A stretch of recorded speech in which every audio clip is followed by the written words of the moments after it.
मी भगवत भक्तिप्रेमी सुहृदजन हो.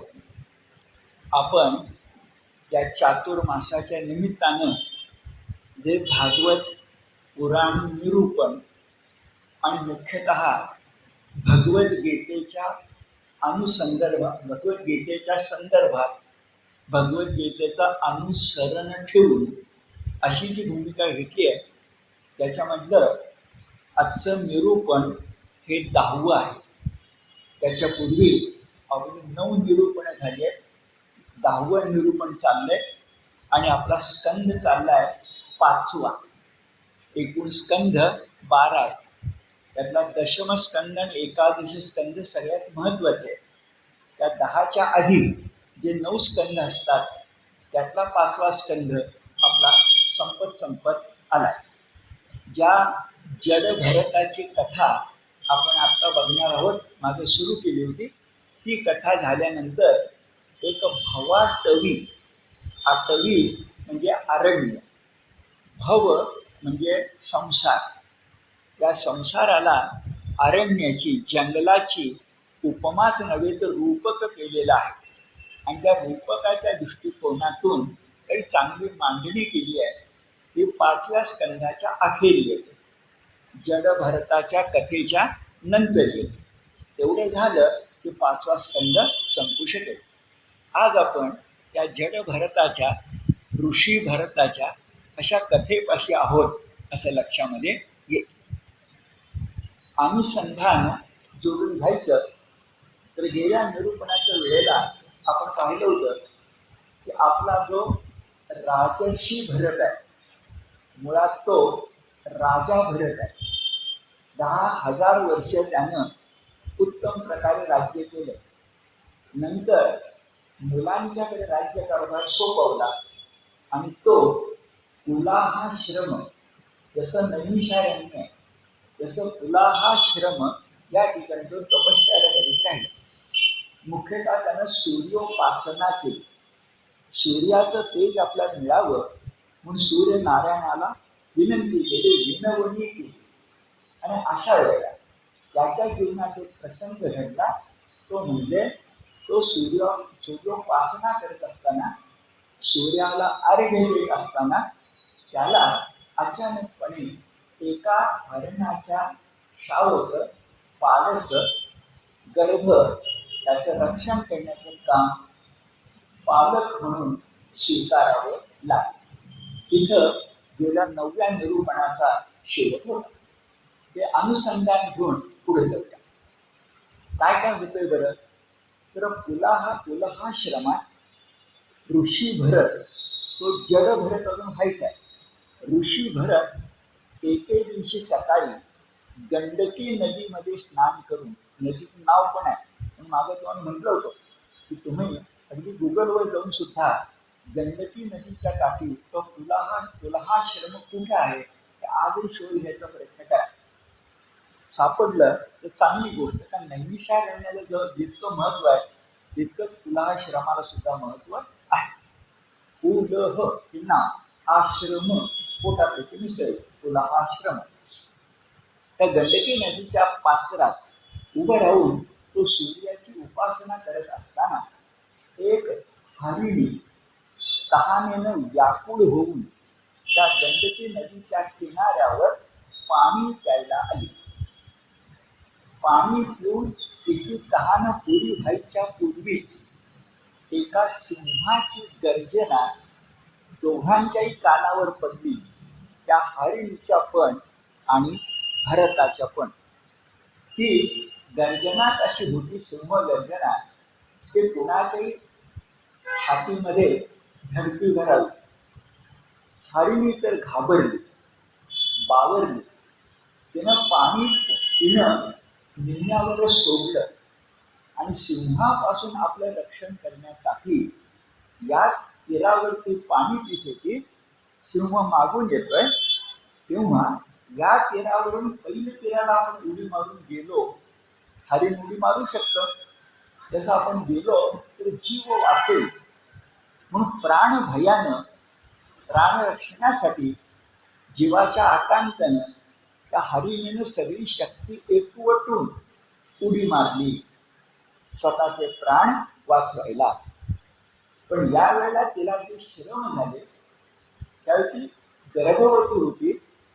त्या गर्भवती हरिणीला हे जे श्रम झाले, त्या श्रमामुळं तिच्या हे बाळंत होऊन तिच्या पोटातून गर्भ त्या नदीच्या पात्रामध्ये पडला.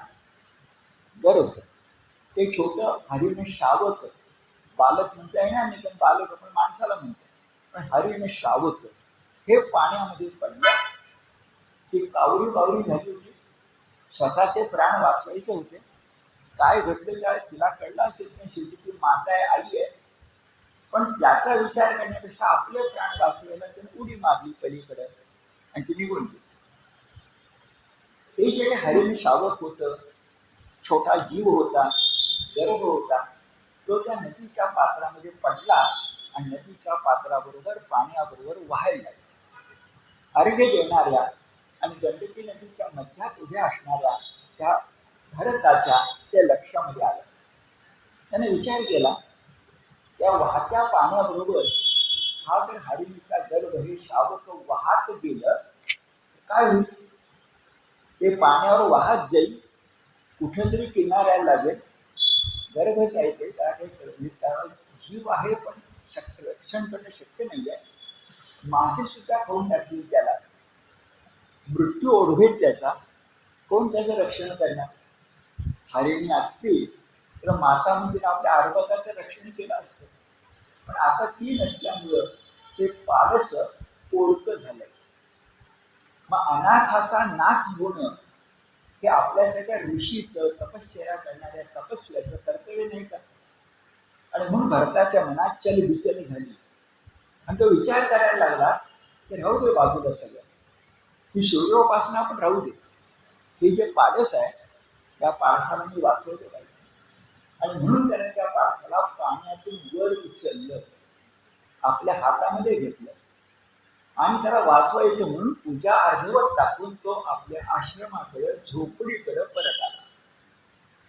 पुढं हळूहळू त्या पारसाला वाढवणं हेच ऋषी भरताचं सर्वस्व झालं. सर्वस्व शेवटी आईचं मूल हे तिचं सर्वस्वच होतं, त्याला इलाजच नाही. मग त्या हरिण पारसाचं पालन पोषण करणं, त्याचं इतरांच्या पासून रक्षण करणं, त्याच्या चाऱ्या पाण्याची व्यवस्था करणं, या गोष्टीमध्ये आपल्या भरताचा इतका वेळ जायला लागला की तो तपस्वी होता. तर यम, नियम, आसन, प्राणायाम यासारख्या ज्या अष्टांग योगाच्या गोष्टी आहेत त्या थांबल्या. ऊर्जाही हळूहळू कमी व्हायला लागली आणि तो उलट मनाचं समर्थन, मनाशी बरोबर विचार करायला लागला, समर्थन करायला लागला की देवपूजा, ऋषी म्हणजे सूर्योपासना माझ्याशिवाय दुसरं कोणी करू शकेल, पण या हरिणी शावकाचं रक्षण मीच एकटा करू शकणार आहे. या बाळाला माझ्याशिवाय दुसरं कोण आहे?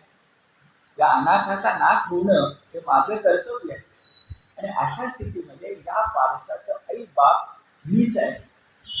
ते मला शरण आलंय आणि शरणागताचं रक्षण करणं हे माझं कर्तव्य नाही का? एक लक्षात घ्या, तुम्ही आणि मी काय कोणतंही कृत्य किंवा कार्य करायला लागलो तर आपण त्याचं समर्थन करायला लागतो. गीतेच्या पहिल्या अध्यायात सुद्धा अर्जुनाला आपलं धनुष्य टाकून लढाई थांबवायची होती, तेव्हा त्यानं किती लंब चौलं समर्थन केलंय. ते दुसऱ्या अध्यायात भगवंत त्याला म्हणाले, अशौचानंद शौचस्त्वं प्रज्ञावादांश भाषसे. अरे त्याचा शोक करू नको, त्याचा शोक करतोस आणि वर मला बुद्धिवादाच्या लंब्या चौल्या गप्पा सांगतेस. मग सांगते तत्वज्ञान नाही. पण आधी कुठल्याही कृत्याचं समर्थन करणं हा मानवी स्वभाव आहे. त्या दृष्टीनं भरत ऋषी सुद्धा समर्थन करायला लागला. या बाळाला तरी माझ्याशिवाय दुसरं कोण आहे? हा शरण आलाय, शरणागताचं रक्षण करणं माझं कर्तव्य आहे. आणि असं म्हणून तो त्या बालकाची त्या पाडसाची पालक नव्हे पाडसाची काळजी घ्यायला लागला. भागवतकारांनी हे वर्णन मोठे छान केले.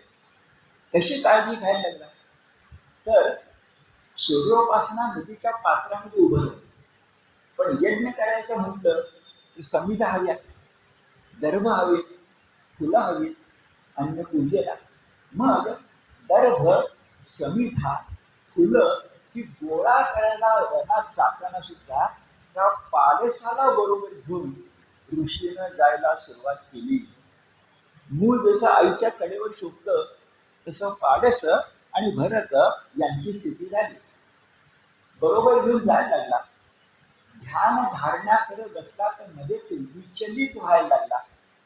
त्याच्या मनात विचारायला लागला की मी ध्यान धारणा करताना माझं पाडस दृष्टी आड झालंय, मग एखादा लांडगा येऊन माझ्या पाडसाला खाऊन तर टाकणार नाही ना, ते माझ्यासाठी धावा तर करत नसेल ना. इतका तो प्रेम वेडा झाला.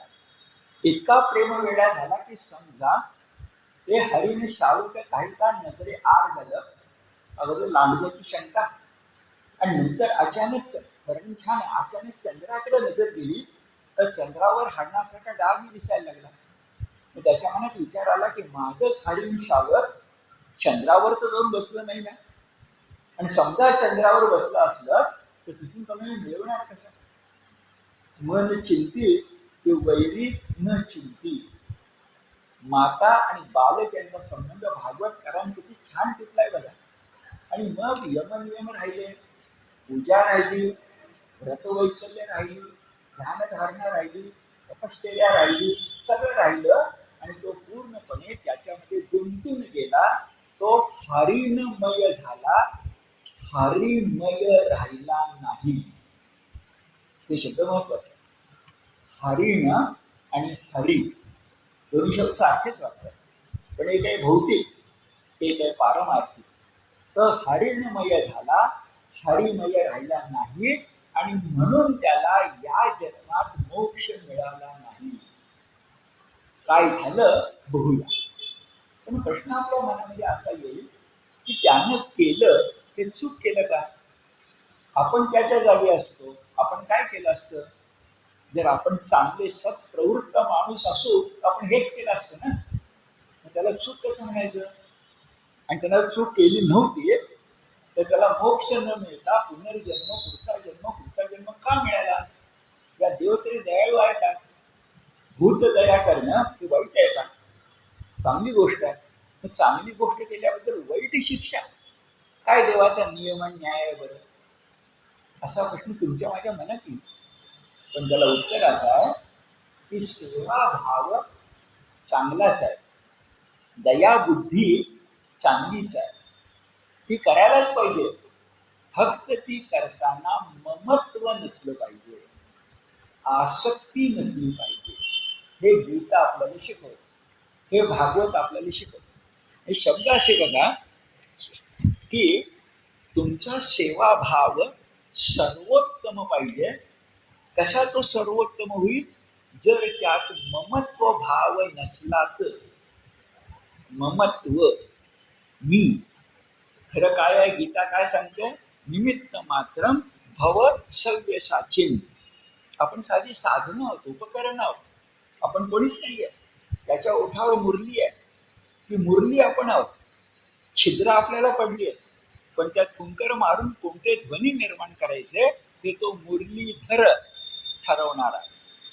निमित्त मात्रम भव्य सव्य साचिन.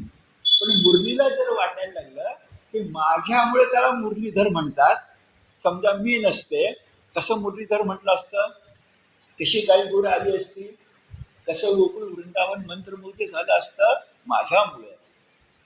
असा विचार मनामध्ये आला तर चुकलं. नेमकं भरताचं ते चुकलं.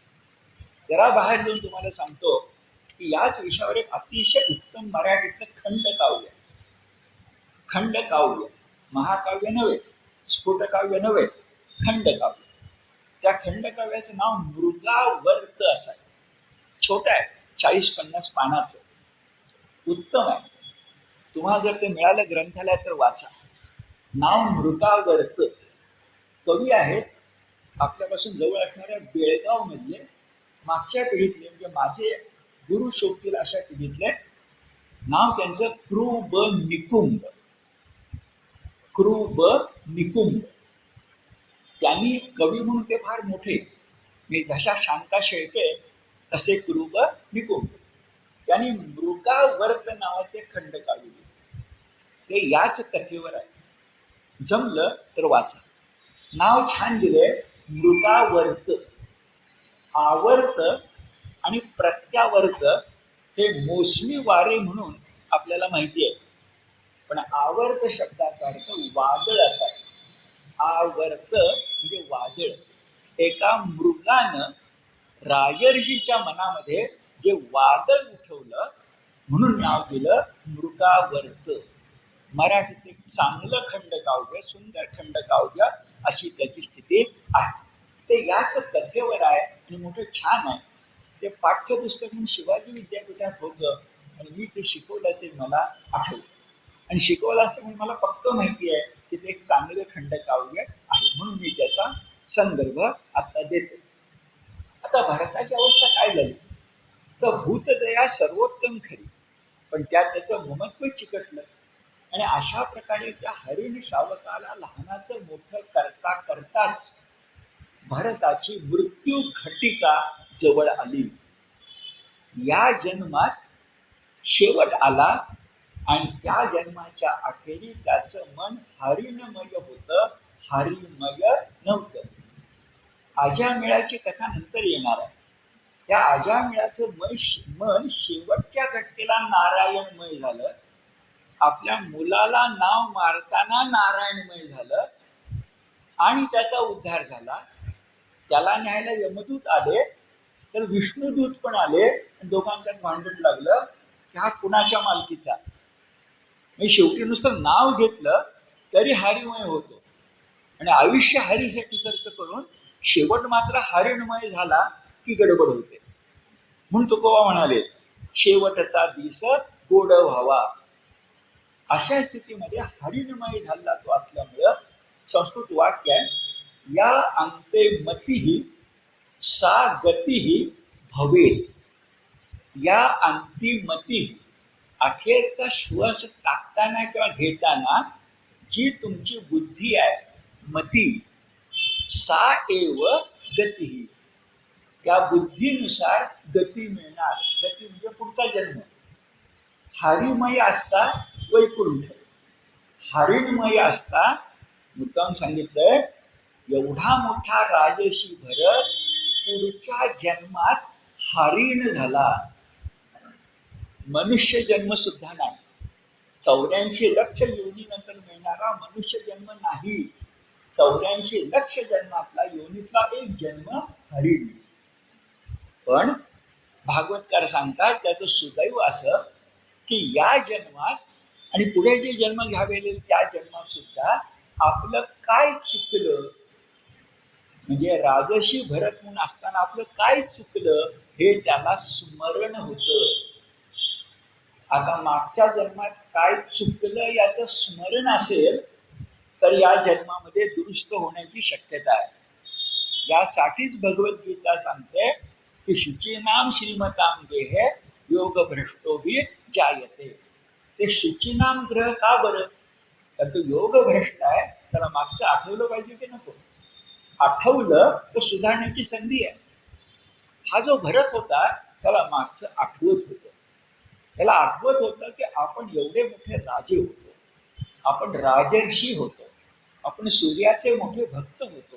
त्या जन्मात आपल्याला मोक्ष मिळाला असता, पण आपण त्या भूतदयेच्या नादामध्ये हरिणमय झालो, परिणामी आपल्याला हा जन्म घ्यावा लागला. आता पुढचा जन्म तरी चांगला किंवा मोक्ष मिळायला पाहिजे असेल तर या जन्मामध्ये आपण हरणाच्या जीवनात सुद्धा हरिमय झालं पाहिजे. असं उलट सुलट आहे बघा. हरणाच्या जन्मात सुद्धा आपण हरिमय झालं पाहिजे. आता हरिमय कसं होणार, त्याला काय वाणी नाहीये. तुमच्या माझ्यासारखं राम नाम घेता येत नाही का आपल्याला, पण त्यांना इतकं वैराग्य हरिण असताना अंगी पाणवलं की त्यानं ठरवून टाकलं हरणाचा जन्म काय असा मृत्यू आल्याशिवाय संपत नाही. तर आपण हरणाला जमेल ते वैराग्य करायचं, म्हणजे आपण आयुष्याच्या अखेरच्या कालखंडामध्ये फक्त शुष्क गवत खाऊन जगायचं, वैराग्य. आणि खरंच या हरणाच्या जन्मामध्ये आपला राजसी भरत फक्त वाळलेलं गवत, शुष्क गवत खात जगला, वैराग्य संपन्न झाला. आणि याच गंडकी नदीच्या पात्रामध्ये त्यानं आपला देह अर्पण केला. हा जन्म संपला. वासांश जीर्णाने यथा विहाय, तसा हा कपडा टाकला. आता नवा कपडा टाकायचा का सरळ मोक्षच मिळायचा? पण बघा, एक ऋषीचा जन्म झाला, नंतर हरणाचा जन्म झाला, लगेच मोक्ष नाही मिळाला, तर त्याला पुन्हा मनुष्य जन्म मिळाला. म्हणजे एका अर्थानं त्याला चांगलंच भगवंतानं दिलं. माणसाचा हरिण होणं हे अधपतन आहे, आणि हरणाचा पुन्हा माणूस होणं हा उद्धार आहे. त्या उद्धाराची वाट तरी आहे. तसा तो ऋषी कुळामध्ये जन्मला. त्या ऋषी कुळाचं नाव अंगिरा. या अंगिरा ऋषी कुळात त्याने जन्म घेतला, आणि भगवंताचं स्मरण या जन्मात मनुष्य असल्यामुळे त्याचं वाढतच गेलं. आणि मग त्याने सुखीकर ठरवलं की या जन्मात फक्त हरणाच्या जन्माप्रमाणे वैराग्यच करायचं नाही, ते तर करायचंच, पण मनुष्य जन्मामध्ये आपली जी पंचेंद्रिय आहेत, ज्या पंच विषय आहेत, ज्या पंच वासना आहेत, शब्द स्पर्श रूप रसगंध, त्याच्यापासून अलिप्त राहायचं. लोकांसारखं वागायचंच नाही, लोकांसारखं जगायचंच नाही, संसार चक्रामध्ये अडकायचंच नाही, असं त्यानं ठरवलं. आणि मग त्यानं स्वतःचं रूप रंग, मनोधारणा, वृत्ती धारणा ही अवधूतासारखी केली. इथे गीते आपल्या भागवतामध्ये अवधूत शब्द येतो. अवधूत म्हणजे की तुम्हाला आठवेल दत्तात्रेय, दत्त महाराज. पण मग अवधूतच का म्हटलं? अवधूत शब्दच मोठा महत्वाचा आहे. अव म्हणजे वाईट, अवगुण, आणि ते जे अव आहे ते धूत म्हणजे धुवून टाकलं, असं जो करतो तो अवधूत. मग षड रिपू असतील, काम क्रोध लोभ मोह मद मत्सर, धुवून टाकले. वासना असतील, धुवून टाकल्या. असं ज्याला जमतं, जो काषाय वस्त्र परिधान करतो, करतल भिक्षा आणि तरुतल वास, राईचं झाडाखाली आणि हातात मावेल तेवढेच जेवण, असं जो करतो, जो कसलाही संग्रह करत नाही, जो वाचिक मानसिक शारीरिक हिंसा करत नाही, सात्विक वृत्तीने जगतो, असं त्यानं स्वतःचं रूप बनवलं. पण घडतं काय? असा एखादा सात्विक माणूस असला तर जगाच्या दृष्टिकोनातून तो वेडा ठरतो. या जगामध्ये खरा शहाणा वेडा ठरतो, आणि वेडा शहाणा ठरतो. आणि म्हणून आता त्याला नाव मिळालं भरत नाही, जड भरत. जड हे नाव विशेषण मागं आलं ते चैतन्य नाही म्हणून. जड म्हणजे काय? चैतन्य नाही, हुशार. त्याच्या विरुद्ध कोण? मठ्ठ. तर मठ्ठ हे नाव मिळालं. मराठीतलं मठ्ठ आणि संस्कृतमधलं जड हे सारखं आहे. नावच मिळालं जड भरत, आणि तसाच तो दिसत होता आणि वागत होता. परिणाम काय काय झाला बघूया. इथे जरा ज्ञानेश्वरीचा आधार घेऊया. की ज्ञानेश्वरीमध्ये एक वचन असं येतं, ज्ञातेपण लपवावे, पिसेपण मिरवावे. मग बोललोय मी याच्याबद्दल. ज्ञातेपण हे स्वतः जे कळतंय ना ते लपून ठेवावं, आणि लोकांनी आपल्याला जास्त त्रास देऊ नये म्हणून वेडं बागडं वागावं. पिस म्हणजे वेडा पिसा, ही गंमत आहे. बाजार हाट, એટલે हाट शब्दासारखं बाजारच आहे, पण दोन शब्द आपण एकासाठीच वापरतो, बाजार हाट. तसं वेडा म्हणजेच पिसा, पिसा म्हणजेच वेडा, पण आम्ही वेडा पिसा असं म्हणतो. पिसे पण मिरवावं, कशासाठी बरं? लोक त्रास देत नाही. नाही तर कोणी साक्षात्कारी पुरुष दिसला की त्याला नमस्कार चमत्कार करून गुरुपदी बसवायचं आणि आपली सोय करायची, की लोकांना अतिशय हौस असते. हे सगळं एकनाथांनी चिरंजीव पद नावाच्या प्रकरणात दिलं. चिरंजीव व पद हे प्रकरण जर तुम्हाला वाचायला मिळालं तर वाचा. नाथांची 6 प्रकरणं आहेत. संपादक पणशीकर म्हणून आहे, हे पुस्तक विकत मिळतं. नाथांची 6 प्रकरणं. त्या चिरंजीव पद नावाचं प्रकरण आहे. ओव्या फक्त 42 आहेत.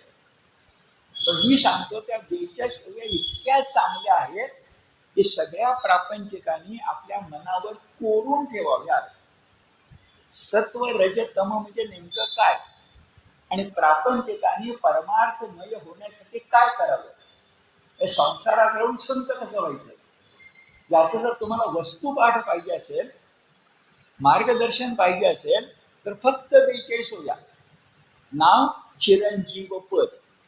चिरंजीव म्हणजे परमात्माच. ते पद मिळवायचं असेल तर हे करा, असं नाथाने एका संसारी संतानं स्वानुभवाचे बोल म्हणून त्या प्रकरणामध्ये ग्रथित केले. पुस्तकाचं नाव नाथांची 6 प्रकरण. संपादक पणशीकर. बर, आता म्हणता असा की मग वेडेपण पिसेपण मिरवावे तसं तो करायला लागला. ध्यान धारणा करत होता. पण सामान्य लोकांना काय हो, असा जरा जगापेक्षा असामान्य दिसला की त्याला अपसामान्य म्हणायचं आणि त्याला दगड मारायचे. ही सुद्धा आपले करमणुकीचं साधन असतं. तशा पद्धतीने त्याला त्रास व्हायला लागला. मग तो जंगलात भटकायला लागला, रानावनात राहायला लागला, कुठे विरासन घेऊन बसायला लागला आणि योग ध्यान धारणा करायला लागला. आता याच कालखंडात एक पहिला त्याच्यावर जीव घेण्या प्रसंगाला, दुसरा नंतर येणार एक जीव घेण्या प्रसंगाला जंगलात तो भटकत असताना एका दरोडेखोरांच्या टोळीच्या सहवासात तो आला. त्या दरोडेखोरांच्या टोळीच्या राजाला पुत्र प्राप्ती झाली. आता भागवतकार कथेमध्ये रस घेतात. इथं कथा आहे, राजाला दरोडेखोरांच्या पुत्रप्राप्ती झाली होती म्हणून त्यानं नवस फेडण्यासाठी नरबळी द्यायचा ठरवला होता. तेव्हा त्या दरोडेखोराच्या राजाचे जे कोणी अन्य साथीदार होते त्यांनी एका माणसाला पकडून आणलं होतं देवी समोर नरबळी देण्यासाठी. पण अचानकपणे काहीतरी घडलं आणि पकडून आणलेला माणूस पळून गेला. तेव्हा सेवकांना प्रश्न पडला, आता दुसरा माणूस तर तयार केला पाहिजे ना. त्यांना पळून गेला म्हणून राजाला सांगायला गेलो, आपल्याचाच एक नरबळी जायचा.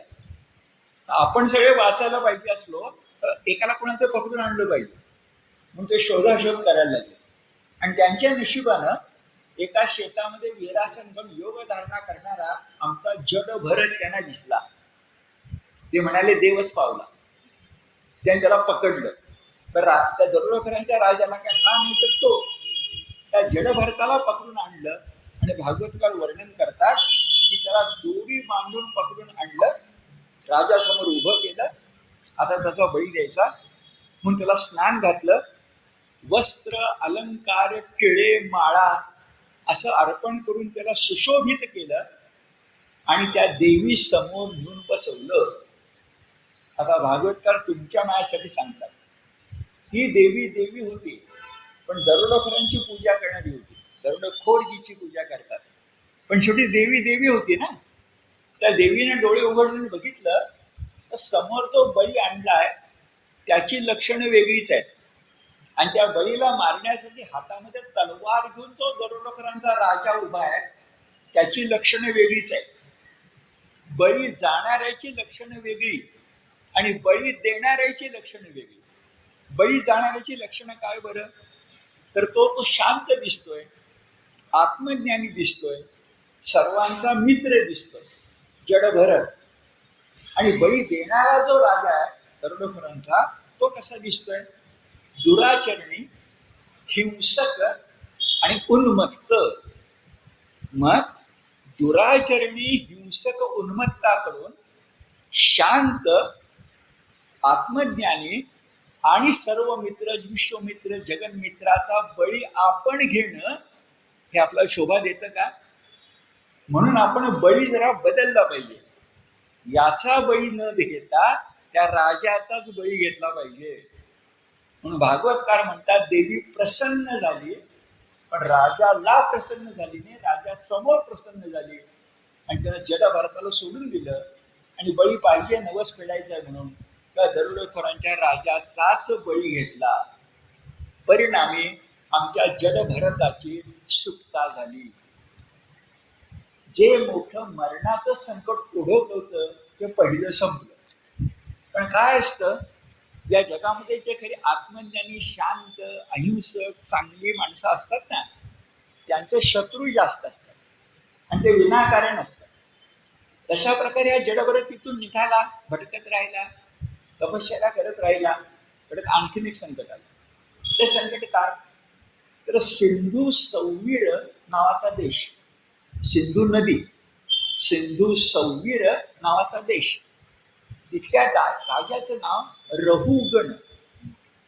हा राजा पालखीमध्ये बसून कपिल ऋषींना भेटायला चालला होता.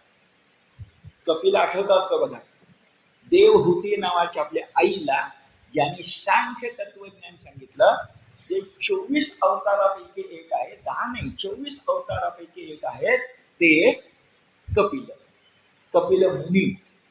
यांचा शोध घ्यायला सिंधू सौवीरचा रघुगण नावाचा राजा पालखीत बसून चालला होता. आता पालखी व्हायला 4 माणसं लागतात. काहीतरी अचानक घडलं आणि चौथा माणूस आजारी पडला. आता राजा तर निघालेला, एका मुक्कामावर कळलं की चौथा आजारी पडला. तर राजाला काय सांगायचं? कसं असतं, राजाला सांगून राजाला पटेलच असं नाही.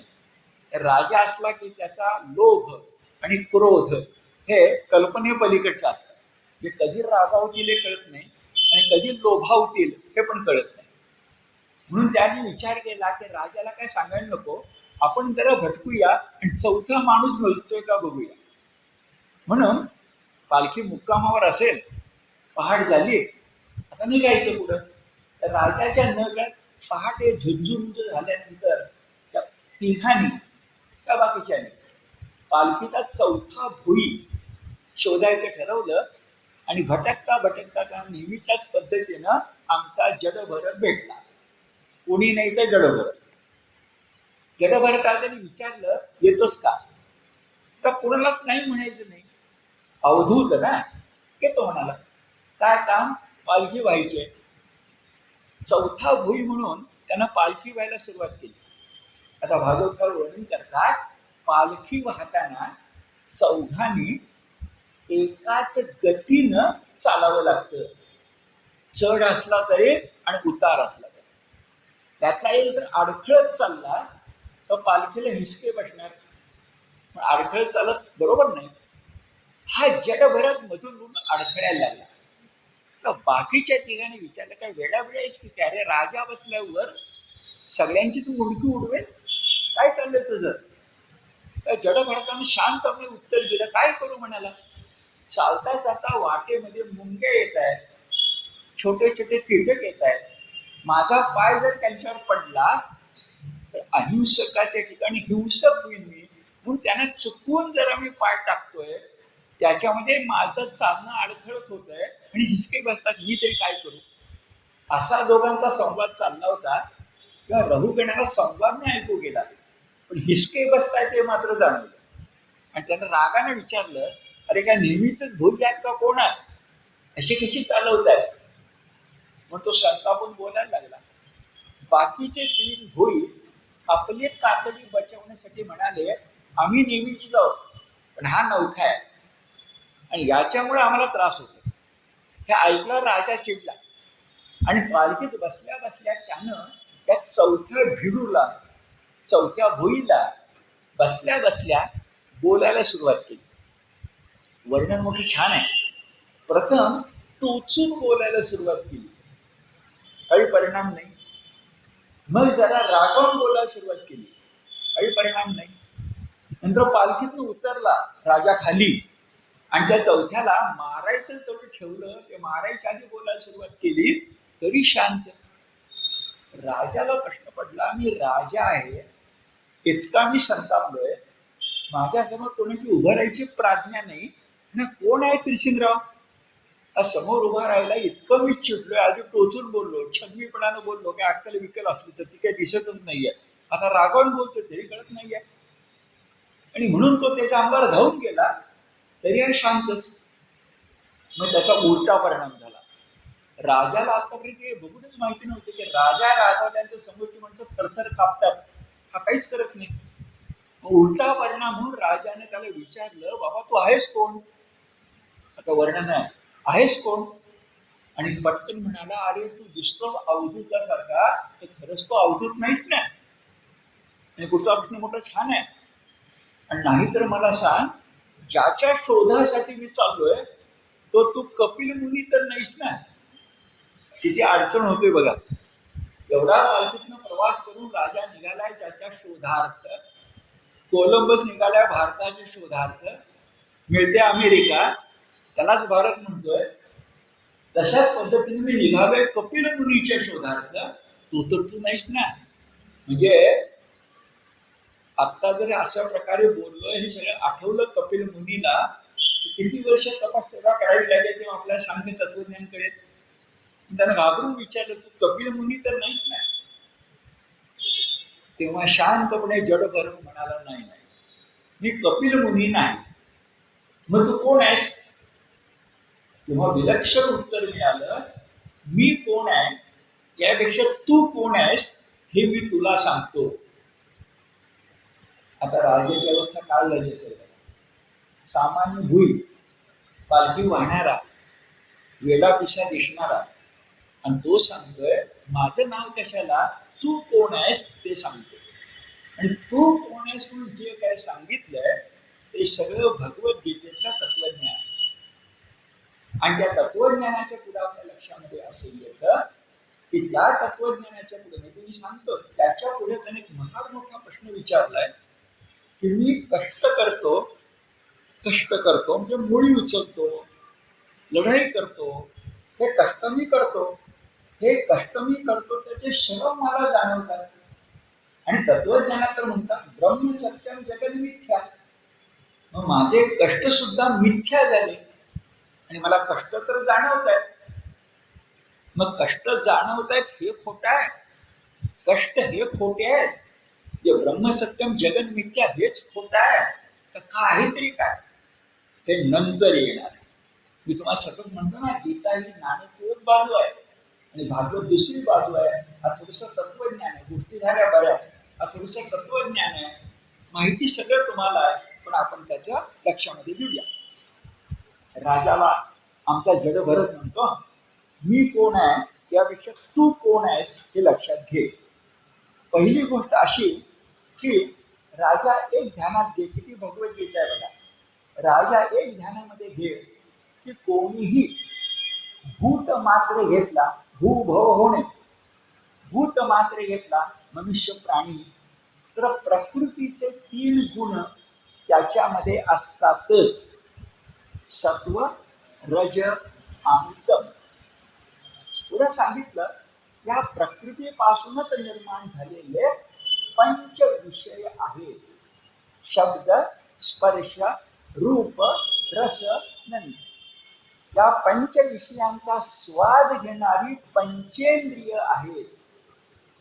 तशीच 5 कर्मेंद्रिय आहेत. आणि या सगळ्या गाड्याला चालवणारा एक कोणीतरी आहे, त्याला मन असं म्हणतात. सगळे गीतेचं तत्वज्ञान. आणि ते जे मन असतं तेच पंचेंद्रियांना, तेच 5 कर्मेंद्रियांना, तेच सत्व रजगुण तमांना प्रेरित करतं. हा शब्द महत्वाचा, प्रेरित करतं. म्हणजे खरा महत्वाचा कोण आहे? मन. आणि म्हणून एक संस्कृत वाक्य आहे ते लक्षामध्ये घेऊया, मन एव मनुष्याणाम कारणम बंध मोक्षयोः.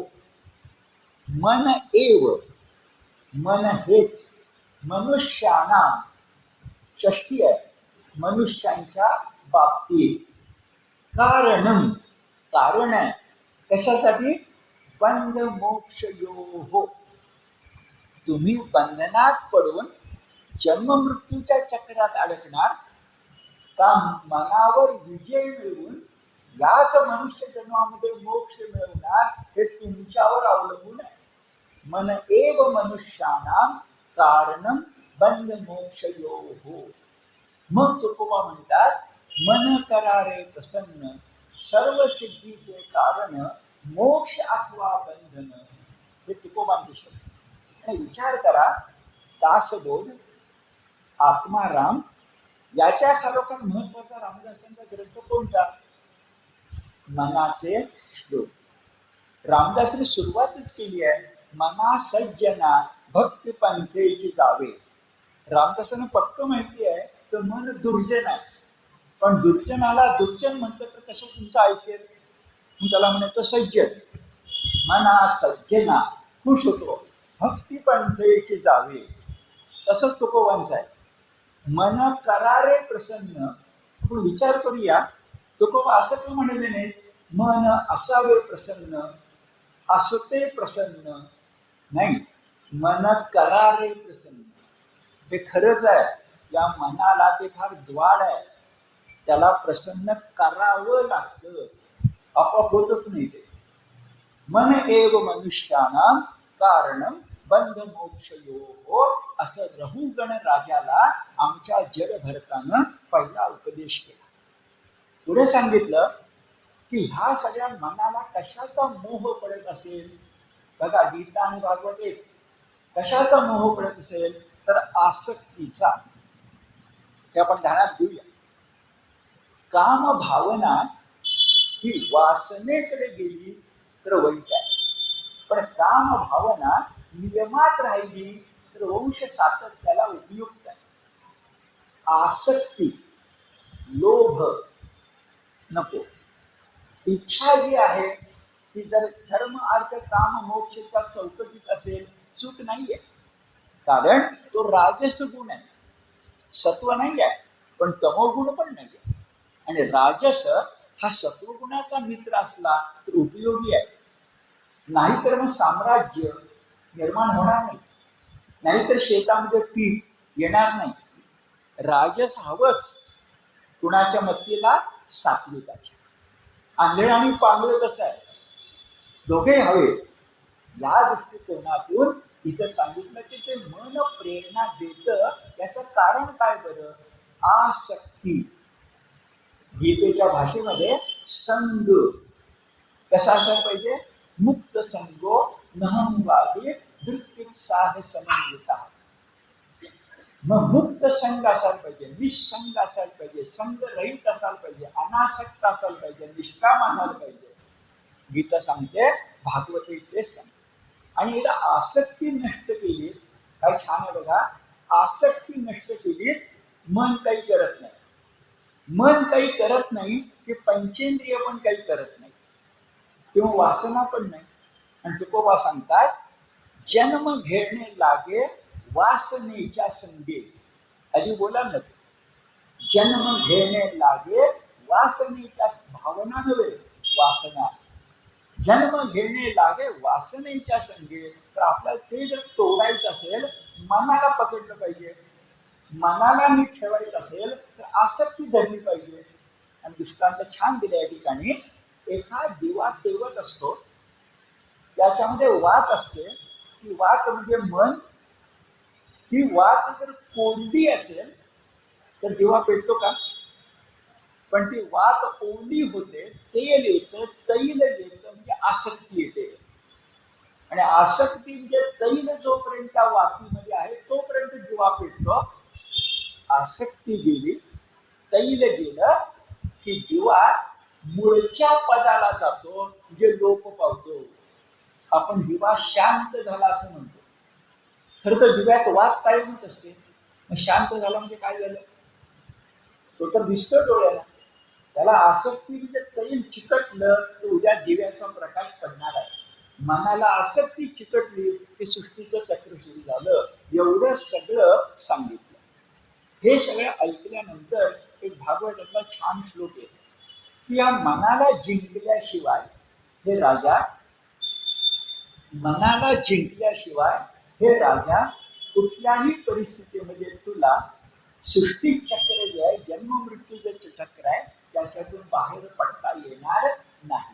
श्लोक असा, न यावत तनुभून न अर्धा नरेंद्र विधूय माया वयनोदयेन विमुक्त संगो जित षट सपत नऊ यावत वेदात्म तत्व भ्रमतीह तावत. अर्थ सांगतो त्या चौथा चरण बघा, वेदात्म तत्व भ्रमतीह तावत. हे आत्मतत्व न कळून, वेद म्हणजे जाणणे, आत्मतत्व न कळणं झालं, भ्रमतीह तावत भ्रमण चक्र नेहमी क्रमेण. विहिरीतलं रहाट गाडलं, पाण्यानं भरतं, वर जातं, तिथं ओततं, रिकामं होतं, खाली जातं, पुन्हा पाण्यानं भरतं. चक्र नेहमी क्रमेण, गीत ते आलंय, चक्र नेहमी क्रमेण. तर तशा प्रकारचे चक्र चालूच राहतं. हे कधी नष्ट होईल? वेद आत्मतत्व. आत्मा परमात्मा म्हणजे काय, ईश्वर म्हणजे काय, सगुण भक्ती म्हणजे काय, निर्गुण उपासना म्हणजे काय, परमात्मा म्हणजे काय, हे जाणत. वेद म्हणजे जाण. चौथा चरण वर बघा, न यावत, पुढे तावत आहे ना, न यावत येता तनुभूत. न म्हणजे काय, नरेंद्र, तनु म्हणजे देह. जोपर्यंत हा देह आहे तोपर्यंत हे नरेंद्रा, कुणाला उद्देशून आहे, रहुगुण. तोपर्यंत नरेंद्रा, जोपर्यंत तनुदेह आहे, विधूय माया, माया वयुनोदयेन. माया ह्याच्यात थोड्या वेळाने बोलणार आहे. माया, ते जी माया आहे ती पुसली जाणार नाही, संपणार नाही, आणि आत्मज्ञानाचा उदय होणार नाही. काय करावं लागेल? विमुक्त संगो. तुला संघापासून, आसक्तीपासून विमुक्त व्हावं लागेल, अनासक्त व्हावं लागेल. कसं होशील बरं? तर तुला 6 शत्रूंना जिंकावं लागेल. शब्द आहे जित षट सपत नऊ. आता सपत्नी, सपत्न, त्या सपत्नी या शब्दाचा शब्दशः मराठीचा अर्थ सवत असा आहे. सवत हा शत्रू या अर्थी शब्द घेतला. जित जिंकावी लागतील. षट म्हणजे 6, आपण त्यांना षड्रिपू म्हणतो. मग षड्रिपूंना जोपर्यंत जिंकत नाहीस तोपर्यंत मायेला जिंकता येत नाही. जोपर्यंत तनु देह आहे तोपर्यंत माया आहे. माया तर जिंकायची आहे, गंमत आहे मोठी. देह तर टिकवायचा. देहाला माया आहे, देहाला पंचेंद्रिय आहे, कर्मेंद्रिय आहे, आणि देहाच्याच मतीनं रामनाम घ्यायचं आणि रामनाम घेऊन देव मिळवायचं. कठीण वाटेल, पण तेवढंच साधन आपल्यापाशी आहे ना. आणि म्हणून पुढे म्हटलं, वेद आत्मतत्व. तू आत्मतत्व जाणून घे, नाही तर भ्रमतीह यावत. तोपर्यंत तुला ह्या निमित्त क्रमेण फिरावंच लागेल. आणि काय करावं लागेल? दुसरा एक श्लोक आहे, न यावत मनम मनः आत्मलिंगम. जोपर्यंत तुझं मन परमात्मा, आत्मलिंग, लिंग शब्दाचं अर्थ लक्षण, म्हणून शिवलिंग म्हणजे शिवाचं लक्षण म्हणजे प्रतिमा. लिंग म्हणजे प्रतिमा, शिवलिंग शिवाची प्रतिमा. ही जोपर्यंत मनाला आत्म्याची प्रतिमा कळत नाही तोपर्यंत. आता मनालाच काय, मग काय सांगितलं, सगळ्यात मोठी अडचण कुणाची आहे? मनाची आहे. हे ध्यानामध्ये घ्या. खूपदा कोर्टाच्या भाषेमध्ये शिक्षा जास्त कुणाला होते? तर ज्याने पिस्तूल चालवली त्याला नाही, त्याला होतेच. पण पिस्तूल चालवून जो सांगतो त्याला जास्त शिक्षा होते. ही कोर्टाची भाषा आहे. तसंच इथं आहे. त्या विचारा म्हणा नको, पण पंचेंद्रियांचा दोष कमी आहे. त्या पंचेंद्रियांच्या मागं प्रेरणा देणारे जे मन आहे त्याचा दोष जास्त आहे. त्या मनाला जिंकलं पाहिजे, आणि मनाला जिंकलं पाहिजे आत्मलिंगम, ते मनाने जिंकावं. संसार ताप वमनम जनस्य. लोकांना संसाराचा ताप म्हणजे त्रासापासून अवपन म्हणजे बाजूला करणं आवश्यक आहे. जर संसाराचा ताप सोडला, खरंच तुमच्या माझ्यासाठी आहे बघा, जर संसाराचा ताप सोडला तर आम्हाला काय काय होईल बरं? आम्हाला शोक होणार नाही, आम्हाला मोह होणार नाही, आम्हाला अमय म्हणजे आजार पण येणार नाही. ते मराठी संस्कृतीत दोन शब्द मोठे छान आहेत. अमय म्हणजे आजार आणि अमेय याचा अर्थ परमात्मा. अमय हा एक शब्द आहे, तो बाजूला नाही काढायचा. अमय आपण निरामय म्हणतो ना, कसं आयुष्य म्हणजे निरामय, नि अमय. अमय म्हणजे आजार, आता बाजूला ठेवा आजार. अमेयकडे चला. एक शब्द नाहीये, अ वेगळा आहे आणि मेय वेगळा आहे. मेय मध्ये मा धातू आहे आणि त्याचा अर्थ मोजणे आहे. अमेय म्हणजे ज्याचं मोजमाप करता येत नाही तो परमात्मा. म्हणून मुलाचं नाव आपण अमेय ठेवतो, ते गणपतीचं मानलं जातं नाव. नाही ते गडबड होते, अमय आणि अमेय. इथं अमय शब्द आहे. म्हणून काय काय जातो बरं? शोक जातो, मोह जातो, अमय जातो, क्रोध जातो, लोभ जातो, वैरत्व जातं. एवढं जर जात असेल तर निश्चितपणे परमात्मा मिळवणं आवश्यक आहे. हे तू आहेस असं राजा रहुगणाला आमच्या जडभरतानं सांगितलं. त्यांनी विचारलं ना, तू कोण?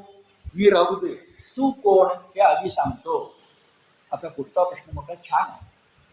त्याच्या आधी भागवतकारांनी दोन छान उपमा दिले की हे ऐकल्यानंतर राजाला किती बरं वाटलं बरं. तर आजारी पडलेल्या माणसाला औषध मिळावं आणि तहानेल्या व्याकुळ झालेल्या माणसाला गंगाजल मिळावं. त्या दोघांना जितकं बरं वाटेल तितकं रहुगणाला हा सगळा उपदेश ऐकून बरं वाटलं. त्याची जिज्ञासा जागी झाली आणि जिज्ञासा जागी झाल्यानंतर त्याने एक महत्वाचा प्रश्न विचारला. त्याला वास्तून समजावून सांगतो. अहो, ओझ उचलण्याची क्रिया, ओझ, आता राजा आहे तरी विचारतो, ओझ उचलण्याची क्रिया आणि त्याच्यापासून होणारे श्रम हे मला प्रत्यक्ष जाणवत आहेत, पण ते तत्वता खरे आहेत का खरे नाहीत? इथं मायेचा प्रश्न येतो. ब्रह्म सत्यम जगन मिथ्या. आता मुळामध्ये आद्य शंकराचार्यांनी जेव्हा आपल्याला अद्वैत तत्वज्ञान सांगितलं तेव्हा शंकराचार्यांच्या स्वतःच्या साहित्यामध्ये हे वचन आलेलं नाही. जे वचन अत्यंत प्रसिद्ध आहे म्हणून म्हणतात या वचनात सगळं अद्वैत तत्वज्ञान आहे. गीता अद्वैतीच आहे, द्वैती नाही. मध्वाचार्यांची नाही, शंकराचार्यांची आहे. काय तत्वज्ञान आहे? ब्रह्म सत्यम जगन, हे ते जगत आहे, मिथ्या, जीवो ब्रह्मैव ना परः. अर्थ बघा, ब्रह्म सत्य, जगात खरं काय आहे, अंतिम खरं काय आहे, शेवटी खरं काय आहे, ब्रह्म. मग त्याच्या तुलनेनं खोटं काय आहे, जगन. तेच विचारलं. मी ओझ उचलतो त्याचे मला रहुगण विचारतोय. रहुगण विचारतो तुमच्या माझ्या उपकार ऐकून आपलं कळतंय. रहुगण तुमचा माझा प्रतिनिधी येतोय, तुम्हाला तुमचा माझा हाच प्रश्न आहे की आम्ही संसार करतो हा खरा का खोटा? आम्ही मुलं बाळ मोठी होईपर्यंत कष्ट करतो, खरे का खोटे? आणि शेवटी आम्हाला जाणतं सगळंच खोटं आहे. आपल्याकडे वाक्य आहे ना, स्मशानात प्रवेश करताना आपण एकटेच असतो, पत्नी पण आपल्या बरोबर येत नाही. सप्तपदी झाली, बाकीची कशाला येते? हे जर आम्हाला कळतं तर काय जीव टाकतो? सगळं कळतं, हे काय चाललंय? मग हे श्रम खरे का खोटे हा प्रश्न येतो. साधा आहे, ओझ उचलतो याचे श्रम खरे का खोटे? आता तत्वज्ञान बघूया. ब्रह्म सत्यम जगन मिथ्या जीवो ब्रह्मैव ना परः. आता शंकराचार्यांनी हे वचन त्यांचं नाही आहे, पण त्यांनी दोन दृष्टांत दिले. खुद्द शंकराचार्यांनी दिले, दोनच दिले. बाकीचे नंतर आहेत, नंतर सांगतो. काय दृष्टांत दिलेत बरं? ते जग कसं आहे बरं? तर रज्जू सर्प म्हणजे दोरी पडलेली आहे, वेळ संध्याकाळची आहे, आम्ही चाललेले आहोत, दिसत नाहीये डोळ्याला, हातामध्ये विजेरी म्हणजे बॅटरी नाही आहे, आणि अंधारात ती दोरी रज्जू हल्ली. हल्ल्या क्षणी मला शंका आली, का सर्प तर नाही, रज्जू सर्प. त्याप्रमाणे संसार दिसतो पण नसतो. रज्जू खरी असते, साप खोटा असतो. हे नीट ऐका, नंतर जरा वेगळे सांगणार आहे. रज्जू खरा आहे, सर्प खोटा आहे. परमेश्वर परमात्मा खरा आहे, संसार खोटा आहे. कुणाप्रमाणे? शुक्ती रजत. पुढे जाऊया. शंकराचार्यांनी आणखीन एक दृष्टांत वापरलेला आहे, तो म्हणजे शुक्ती रजत. शुक्ती म्हणजे शिंपला, समुद्राच्या काठी मिळतो तो शिंपला. शिंपल्याचं वरचं टर्फल घेतलं, वरची बाजू, तर छान चांदीची वाटते. चांदीची नसते, पण चांदीची वाटते.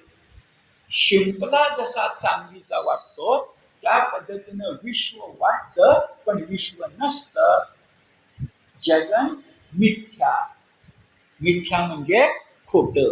हे शंकराचार्यांनी सांगितली गोष्ट खरी आहे. पण काय घडलं बघा. मिथ्या शब्दाचा अर्थ एका पातळीवर खोट आहे. पातळ्या दोन आहेत, एक पारमार्थिक पातळी आणि एक व्यावहारिक पातळी.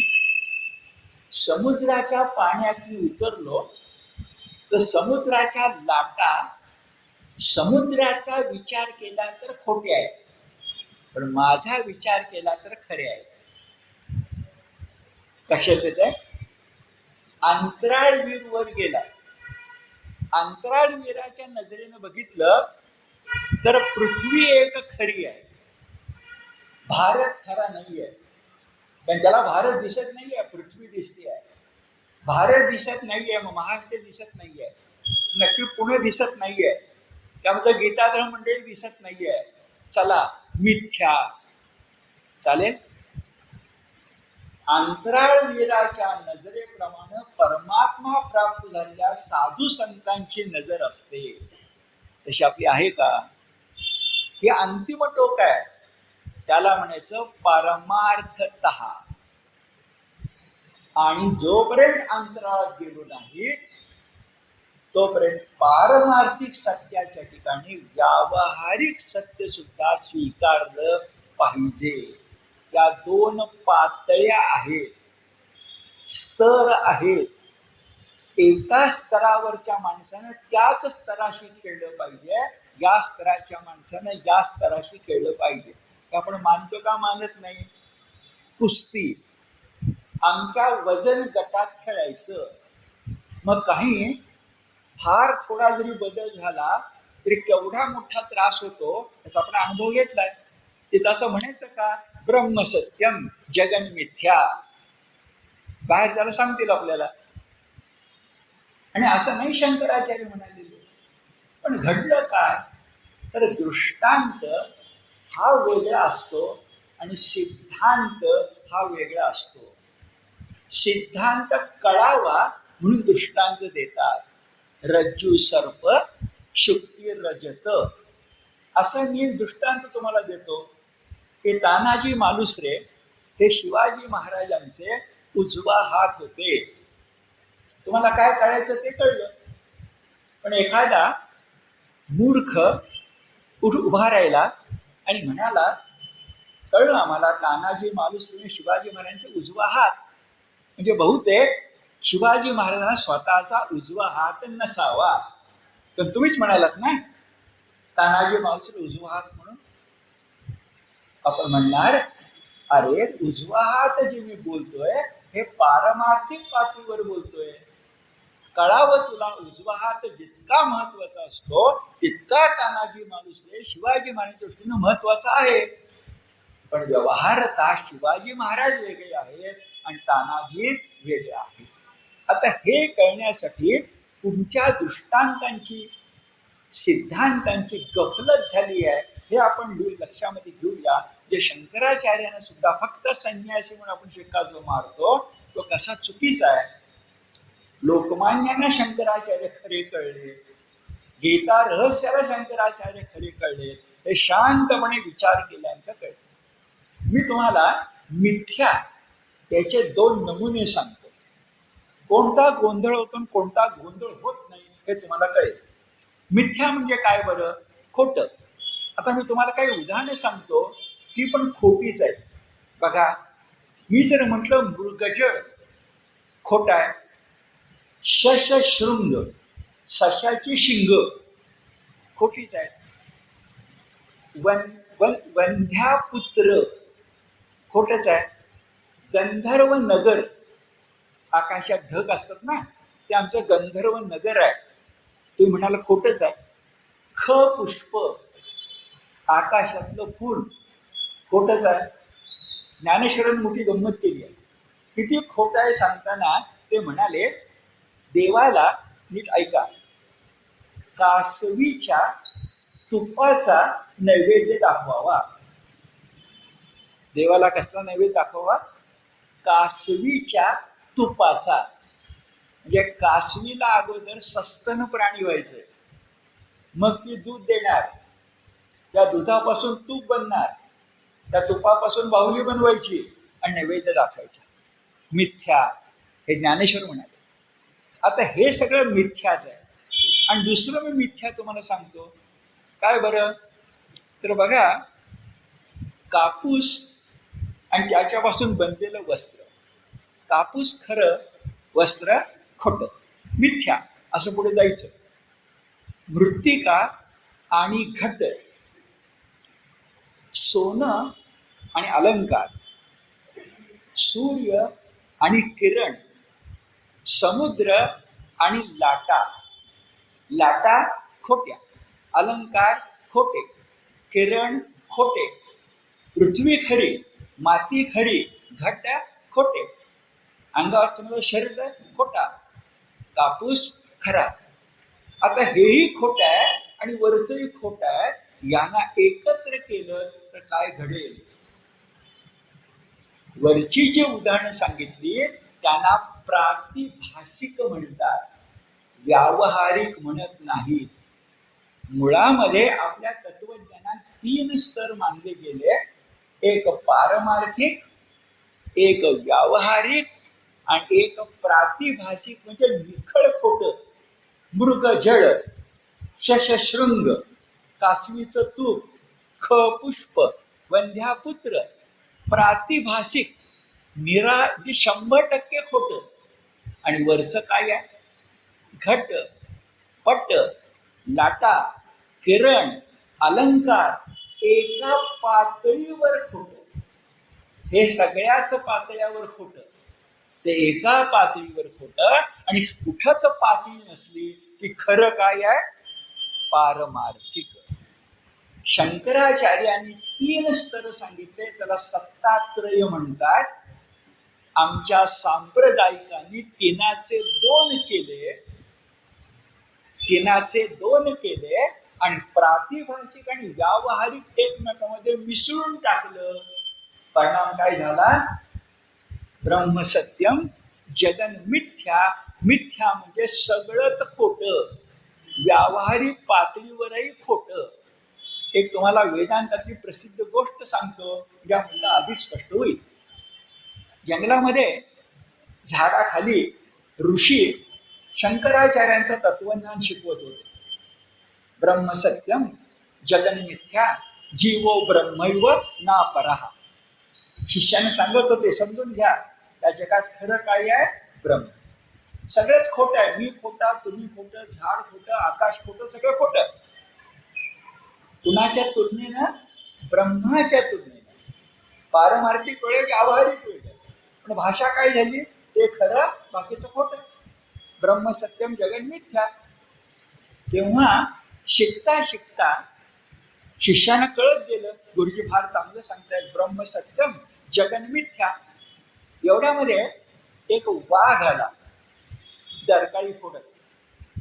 शिष्याने वाटलं की जग खोटच आहे ना, हा वाघ सुद्धा खोटाच आहे, पण आपल्याला तो खरा वाटतोय. गुरुजींना खोटा वाटतोय, कारण आताच त्यांनी सांगितलं ब्रह्म सत्यम जगन मिथ्या. तर चला आपण पळून जाऊया वाघापासून. गुरुजींना काय पळायची गरज नाही, कारण ब्रह्म सत्यम जगन मिथ्या. म्हणून शिष्य पळत सुटले. पळता पळता सहज त्यांनी मागवून बघितलं तर गुरुजी पण पळतायत वाघाला बघून. तर त्याच्यातला खोडकर शिष्य होता, तो थांबला. वाघ आला तरी चालेल, पण मला पुढचं विचारलं पाहिजे. म्हणून गुरुजींना म्हणाले, गुरुजी आत्ताच शिकवत ना ब्रह्म सत्यम जगन मिथ्या, मग व्याघ्रो मिथ्या. संस्कृत चाललंय ना, व्याघ्रो मिथ्या, हा जो वाघ आहे ना खोटा. गुरुजीने उत्तर दिलं, फार हुशारीचं उत्तर आहे, मला फार ते आवडतं. बटो व्याघ्रो मिथ्या पलायनम अपि मिथ्या. तो वाघ खोटा ना, तुला जे दिसतंय मी पळतो म्हणून ते पण खोटच आहे. हे शंकराचार्यांचं खरं तत्वज्ञान.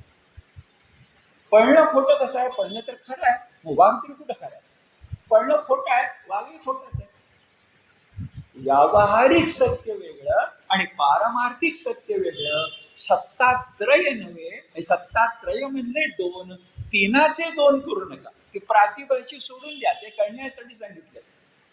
पण इथं आम्ही गडबड केली आणि हेच नेमकं गीता रहस्यामध्ये लोकमान्य टिळकांनी पकडलं. आणि म्हणून मी अनेकदा सांगितलं, माझं माझ्याकडे खूप ऐकून माहिती आहे की आद्य शंकराचार्य हे गुरु आहेत आणि लोकमान्य टिळक शिष्य आहेत. 100 वर्षापूर्वी दोघात भांडण मांडलं गेलं. आम्ही आता 100 वर्षानं भांडण मानणार नाही.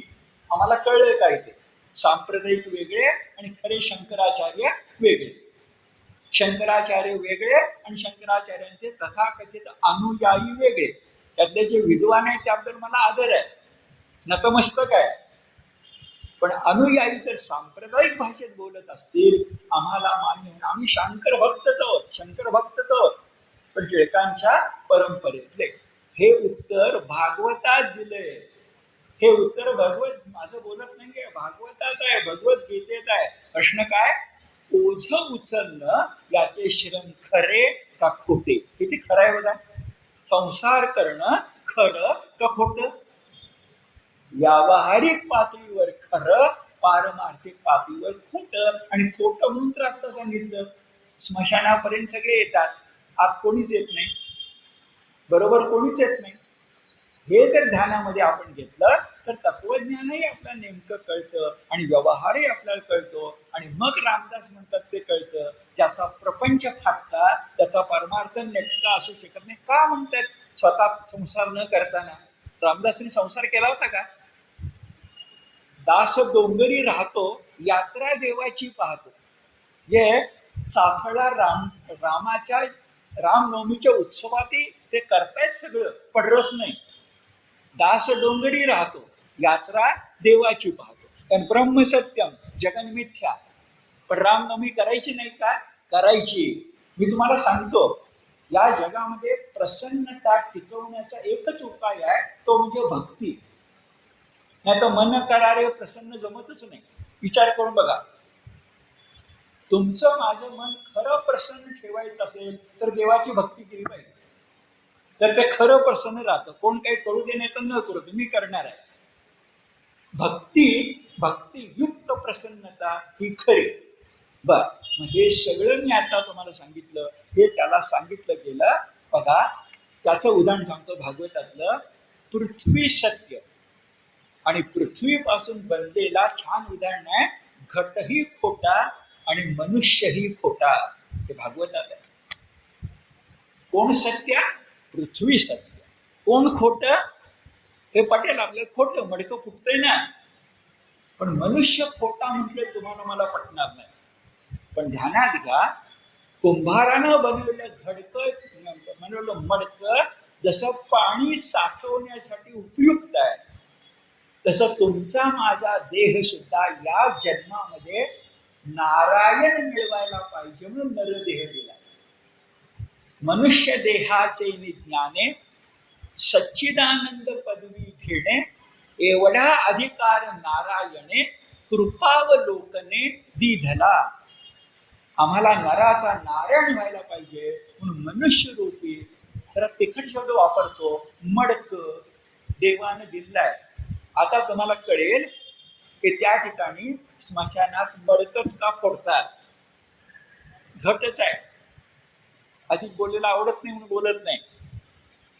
पण व्यावहारिक काय, पारमार्थिक काय आणि प्रातिभाषिक काय. प्रातिभास म्हणजे सगळं खोटं. प्रतिभास, आभास. आम्ही आभासावर नाही विश्वास ठेवत, पण आम्ही व्यवहारावर विश्वास ठेवतो. आणि आता तर दोन सांगून शब्द बघा. एक म्हणजे माया म्हणजे काय बरं. तर माया हे नेमकं तुम्हाला कळायला एक कृती केली जाते ती लक्षात घ्या. या मा, या म्हणजे जी, मा म्हणजे नाही. कर्मण्ये वाहिकाल असते मा फलेषु कदाचन. मा या मा म्हणजे मा या असं मानलं जातं.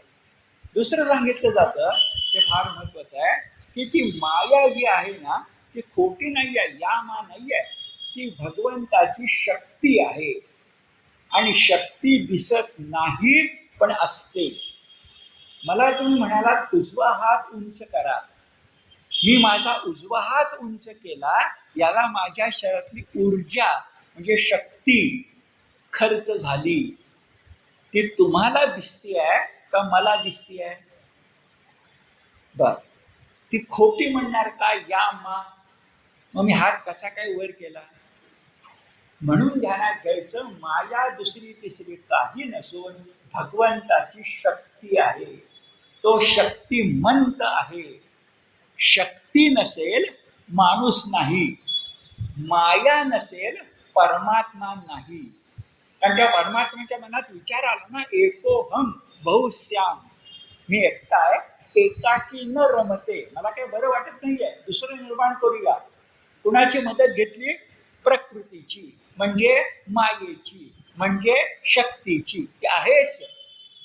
आणि मग ध्यानात घ्या, आपण सगळे जन्मास येतो आणि ईश्वराच्या इच्छेनं जातो. भगवंताचे अवतार स्वतःच्या इच्छेने येतात आणि स्वतःच्या इच्छेने जातात. आपण सगळे प्रकृती वश आहोत, प्रकृतीला वश. आणि तो वश प्रकृती आहे, प्रकृती त्याला वश आहे. फरक ध्यानात घ्या. आपण सगळे कसे प्रकृती वश, प्रकृतीला वश. तो कसा वश प्रकृती, प्रकृती त्याला वश आहे. हे ध्यानात घेणं आवश्यक. हे सगळं आमच्या जडभरतानं या रहुगणाला समजावून सांगितलं. त्याचं म्हणणं मृत्तिका मिथ्या आणि ब्रह्म सत्य. आता तुम्हाला विचाराची दिशा म्हणून सांगतो, माझं मत म्हणून सांगतो. ब्रह्म सत्यम जगन मिथ्या जीवो ब्रह्मैव ना परा. याच्यामध्ये एक संस्कृतचा विद्यार्थी म्हणून मी आता जे बोललो त्या दृष्टीने शब्द तयार करता येईल का. मी बरेच दिवस विचार केलाय आणि त्यातून शब्द तुम्हाला सांगतो, कसं वाटतं बघा. ब्रह्म सत्यम जगन सत्कार्य, मिथ्या नाही, सत्कार्य जीवो ब्रह्मैव ना परा. आता मिथ्याच्या ठिकाणी मी सत्कार्य हा शब्द घातल्याचे अर्थ काय. तर प्रथम सत, सत बाजूला ठेवा. कार्य, ब्रह्म सत्यम जगन कार्य. मला सांगा, कार्य दिसत, दिसत म्हणून नष्ट होत. या जगामध्ये कोणतंही कार्य दिसत, दिसत म्हणून नष्ट होत. ते कार्य सुप्त रूपानं कशात लपलेलं असतं. कारणामध्ये. एवढा मोठा वटवृक्ष कशात लपलाय.